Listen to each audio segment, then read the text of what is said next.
નાગર જુવાન નરસૈયાને વિશે રાની પહેલી ધારણા હવે જૂની બની હતી. નરસૈયો ક્યાં રહે છે એ ધ્યાન વચગાળાના વર્ષોમાં રા માંડલિકને રહ્યું નહોતું. વચગાળો રાના માટે આપદાની ચિંતાઓથી ભરેલો હતો ને હવે તો રાનું હૃદય વધુ દોડાનોમાં ને વમળોમાં ઘુમરીએ ચડ્યું હતું. કોઈ વાર આગળની રાત્રિએ નરસૈયા વિશેની વાતો રસભરી બનતી હતી. કુંતાદેને મોંએથી સાંભળવા મળતું.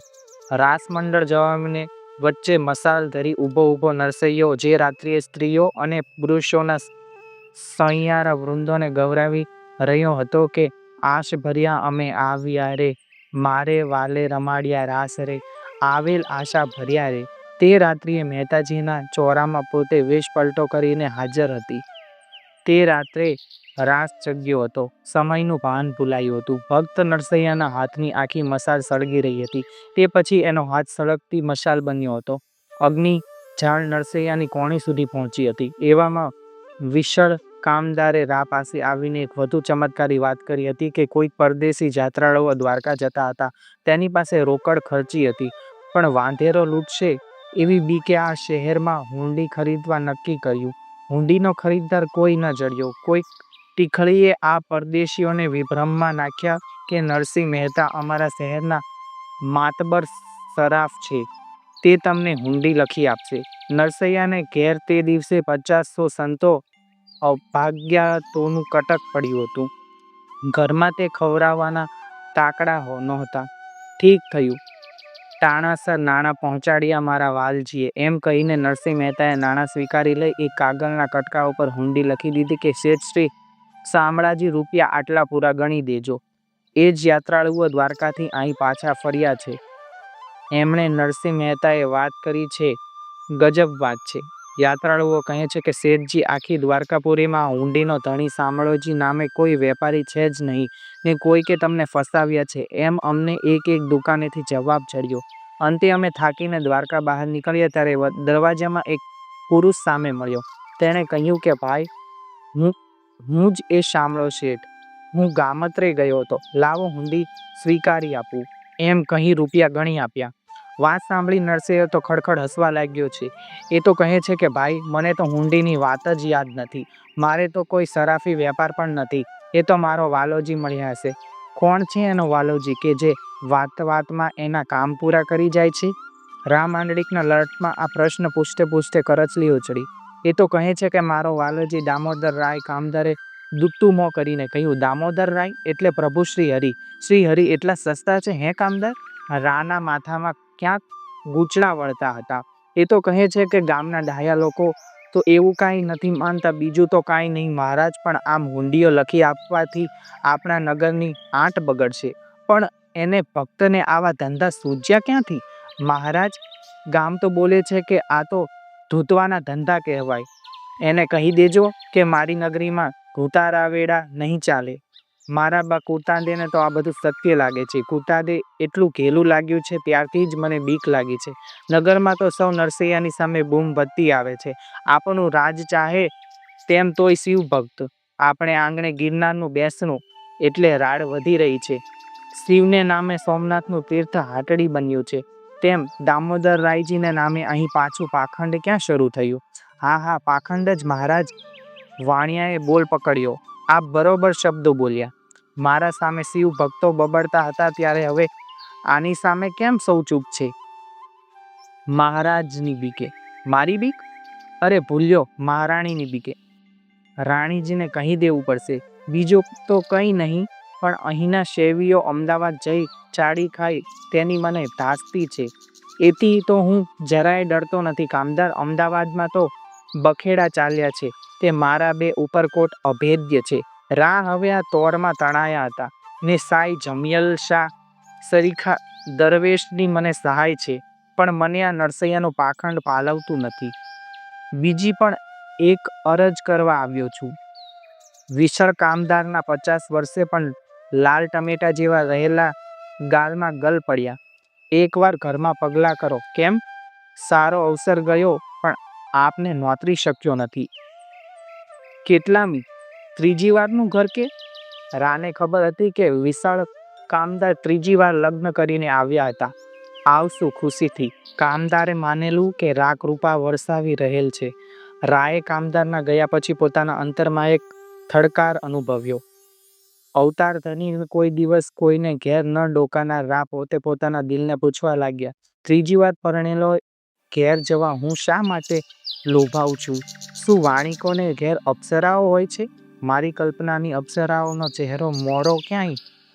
શું કોઈના મોં ઉપર નહીં મળે? હું શા માટે આ શોધે ચડ્યો છું? આવી પૂછપરછ પણ મને કોને કરી શકાય? નાગાજનને હવે જેટલું પૂછી જોયું તેટલી વિશેષ કેમ કરી પૂછી શકાય? હા, પોતાની હજામત કરવા વાળંદને પૂછી જોવાની યુક્તિ સૂજી. વાળંદ સાથે વાતો કરવાનો વાંધો નથી. વાળંદને કહીશ તો વાત પેટમાં રાખશે ને વાળંદ કોઈને વાત કહી નાખે તો પણ શું છે? કોના બાપની બીક છે? શું કોઈ મારા જીવનનો મુખત્યાર છે? હું ચાહે તો કરીશ. હું નથી દેવસ્થાનોના પૂજારીઓથી ડરવાનો કે નથી અમદાવાદના સુલતાનથી દબાવવાનો. મારે આંગણે 2 ઉપરકોટ છે ને હું તો જ્ઞાન દૃષ્ટિથી માનવા લાગ્યો છું કે વાસનાને દબાવવી નહીં. એ જ દબાઈ રહે તો પણ કોઈક દિવસ ફાટે ને. વાસનાને તો હળવા હાથે જ ઠેકાણે પાડવી રહી. નરસિંહ મહેતાની પાછળ ટોળા કેમ ભમે છે? રાસ મંડળોમાં સેંકડો નાચે છે ને ગાય છે, કેમ કે તેમની વણપુરાયેલી વાસનાઓને ત્યાં વાણી વડે શાંતિ મળે છે. મનડા માનવા લાગે છે કે વાહોલોજી મરી ગયા. નારીઓ કલ્પના કરી લે છે કે કૃષ્ણે તેમને પોતામય બનાવી લીધી. પુરુષો અનુભવ કરી લે છે કે રાધિકા સાથે રાસ રમણ રમ્યા. કોની નારીઓ ને કોના પુરુષો ઘેર ઘેર અતૃપ્તિના આંધણ ઉકેળે છે. નરસૈયાએ તેમની સંતોષવાની સૂક્ષ્મ કળા ન ગોતી હોય તો ઘેર ઘેર કજિયા થત, ઘેર ઘેર વ્યભિચાર ચાલત, ઘેર ઘેર મારપીટ ને હત્યા થાત. નરસૈયા ડાયા છે. નાગાજળ પણ ડાયો છે. મુસ્લિમ દરવેશો પણ ડાયા છે. અપ્સરાઓની કલ્પનાએ મને ચડાવી દીધો છે એટલે જ હું કુંતાદેને સતાવતો નથી. રસુલાબાદ વાળા શાહ આલમ મુઆ સુલતાનની બીવી મુગલીને રૂપાળી જોઈ પરણી બેઠા અને એ બીબીના છોકરા સુલતાન મહંમદ શાહ વગેરે પણ એના સાવકા ભાઈ સુલતાન કુતુબ શાહની વિધવા રાજપૂતાણી રૂપમંજરી વેરાસર પરણાવી દીધી. આ બનાવો એક જ રહસ્ય બોલે છે. વાસનાને દબાવી ન દેવી, માર્ગ આપી દેવો, ઠંડી પાડી દેવી. હું તો જ્ઞાન દ્રષ્ટિએ વાસનાને કામે લગાડી દઉં છું. હું ખોજ કરું છું. અપ્સરાની ખોજ કરો. ઓ માનવીઓ, તમારા મનમાં બેઠેલા અંતર્યામીની ખોજ કરો. હું પણ ખોજ જ કરું છું ને. અંતર્યામીની ઓળખાણમાં ગોતું છું ને. નરસૈયો મને ગમત. જો એ ભેગો પાખણ પણ ન કરી રહ્યો હોત તો. પણ એ તો ઢોંગી દેખાય છે. જે કાંઈ થાય છે તે શ્રી પ્રભુ પોતાને માટે ખાસ આવીને કરી જાય એવું કહેનારો કાં તો મૂરખ છે, કાં તો શઠ છે, કાં તો વિભ્રમી છે, કાં તો જાદુગર છે ને કાં મંતર તંતર કરનાર છે. નહીં તો મને રોજ ગંગાજળે નાહનારા પરમ શિવ ભક્તને કેમ ક્યાંય શંભુ સહાય કરવા નથી આવતા? હમીરજી ગોહિલને કેમ શંભુને ન રક્ષી લીધો? અરે શિવ પોતાનું જ્યોતિર્લિંગ તૂટતું કેમ ન રોકી લીધું? નરસૈયો મને ગમતો હવે અણગમતો થયો. એનું રાસ રહસ્ય મને ભાવે છે. એના પ્રભુના નામના ગપાટા મને અકળાવે છે. હા, હું પાછો ભૂલી જાઉં છું. વાળંદ આવશે ત્યારે એને જ પૂછીશ કે દીઠી છે ક્યાંય અપ્સરા? તારા હાથમાં આવી છે તેની આંગળીઓ? મેં ઉતાર્યા છે કોઈ એવા નખ કે જે તડકે મૂકતા પીગળી પાણી થઈ જાય? એને કહી રાખીશ હું પહેલેથી જ કે મારે બીજું કોઈ કામ નથી. ખોજ કરવી છે, સાચ જૂઠ પરખવું છે, સત્યનો તાગ લેવો છે. એવા કોઈ નખ હોય તો તું જોતો રહેજે. તને ઇનામ આપીશ. તારું હળદર ફીટાડી દઈશ. બસ ફક્ત એવા નખ જ જોઈએ મારે હો કે બીજું કાંઈ નથી જોતું. રાનું હૃદય વિશાળ કામદારના ચાલ્યા ગયા પછી આવા વિચાર ચક્રો ફેરવવા લાગ્યું. રા જાણે જીવતરના કોઈ એવા ચકડોળમાં ચડી બેઠા હતા કે જેને અટકવાનું હોતું નથી.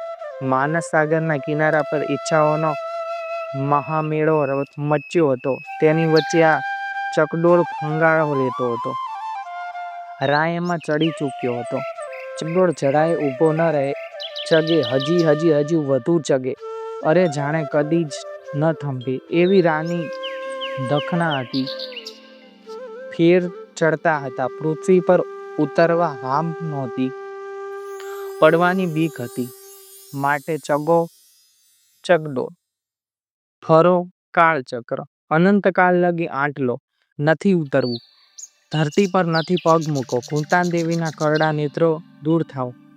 આવા વિચાર નીચીઓના ડંખો ખાતો માંડલિક ઘણી વાર સંધ્યાકાળે એકલો પડી જઈને પોતાની બેઠકના ગોખે બેસતો. ગિરનાર ઉપર ચડતી એની કલ્પના ક્યાંય નહીં ને જાણે ભૈરવ જપની શિલા પર ચડતી, ચડીને પાછું નીચે જોતી, તમ્મર ખાતી, વગર ધક્કે કેવળ પોતાના જ તમ્મરથી ખાબકી પડતી, તખત ખીણમાં જઈ પડતી. કપાળ એનું કોઈ ઉનાળે સુકાઈ રહેલા ખાબોચિયામાં ખદબદતા માછલાશી કરચલીઓના ખદબડાટો ધારણ કરતું. ત્યારે થોડે દૂર આવેલી મોહતાલની બારીની ચિરાડમાં બે આંખો રાના કપાળ ખાબોચિયાના બે ખદબડાટને જોઈ છાનું રડી લેતી. એ બે આંખો હતી કુંતાદેવીની. આ વાર્તાના લેખક ઝવેરચંદ મેઘાણી છે. આ પોસ્ટ ઝવેરચંદ મેઘાણીની નવલકથા રા ગંગાજળિયામાંથી લેવામાં આવેલ છે. તમે આવી જ અન્ય સત્ય ઘટના, લોકવાર્તાઓ, પ્રેરણાત્મક સ્ટોરી અને ગુજરાતી લોક સાહિત્ય વાંચવા માંગતા હોય તો આજે જ અમારી ચેનલ આપણું સાહિત્યને સબસ્ક્રાઇબ, વિડીયોને લાઇક કરો, શેર કરો.